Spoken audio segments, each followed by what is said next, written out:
Hi, scholars. This is Miss C, and it is reading time. We are going to practice our fluency throughout this lesson.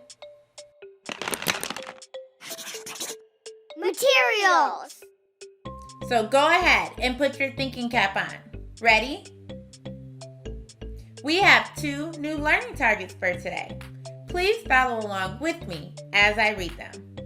Our first learning target says, I can identify the correct homophone, need or need, based on meaning and context.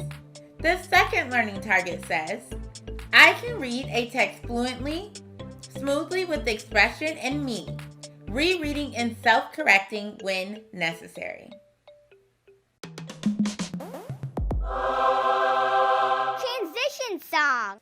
Can you tell the difference, the difference, the difference? Can you tell the difference when 2 words sound the same? Word work. I'm going to read a sentence aloud. There are 2 words in this sentence that sound exactly the same. Listen carefully for those words. Before the baker can knead the bread, he will need to add the yeast. What words did you hear that sound exactly the same?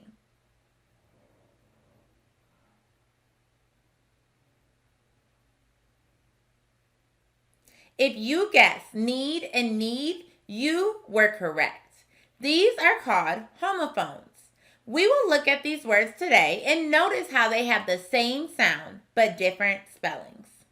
What does this need mean?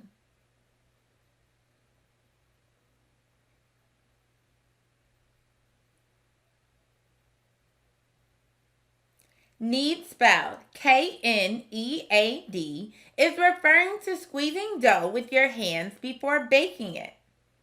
What does this knead mean?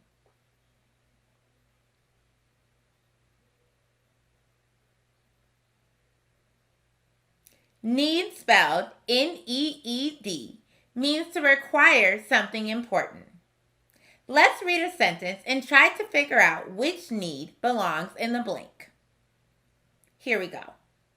I think I blank to see the doctor. The recipe says to blank the pizza dough before stretching it. Let's take a look at the first blank.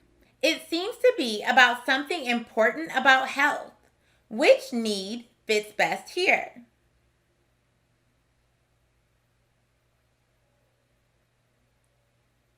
If you said need, N-E-E-D, you were correct. This next blank is about doing something to the pizza dough. Which need makes the most sense here?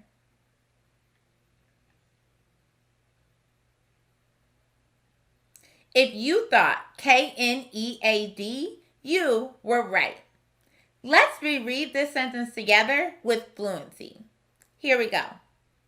I think I need to see the doctor. The recipe says to knead the pizza dough before stretching it. Nice work with those homophones. Transition song. Can you read this fluently, smoothly, with expression, please? Can you read it smoothly, with expression and with meaning? Fluency. Now, we will practice reading with fluency using our decodable reader, Animals Big and Small. Let's go. There are numerous animals living on the earth. So numerous, it would be ridiculous to try to count them all. Some of the animals are very small. Some are enormous. And some are sort of in between.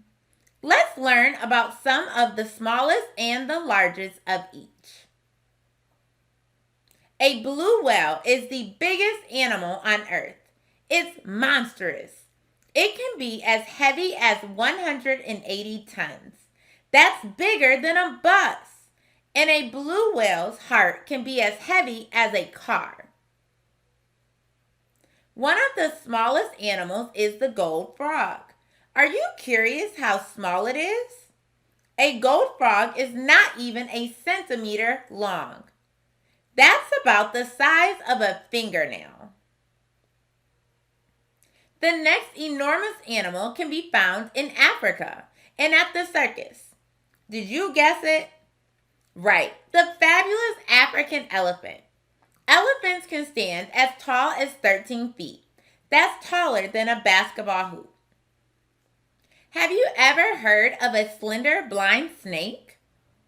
These reptiles are very skinny and only about 11 centimeters long and have very tiny eyes.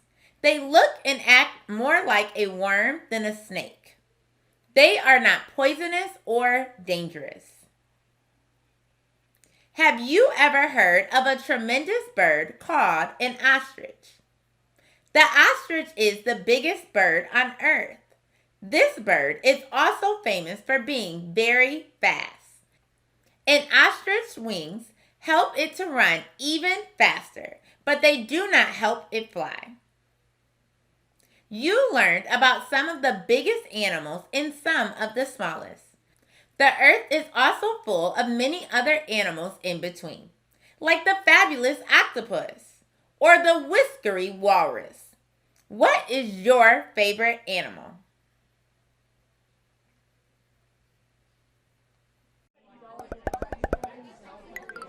Closing reflection.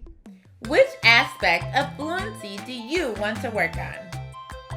Do you want to improve on reading smoothly, with expression and meaning, or at just the right speed?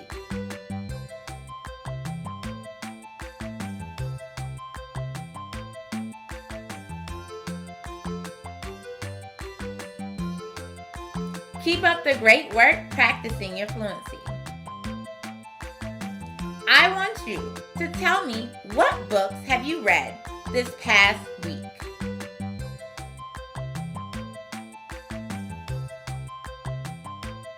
Don't forget to read for at least 20 minutes every single day.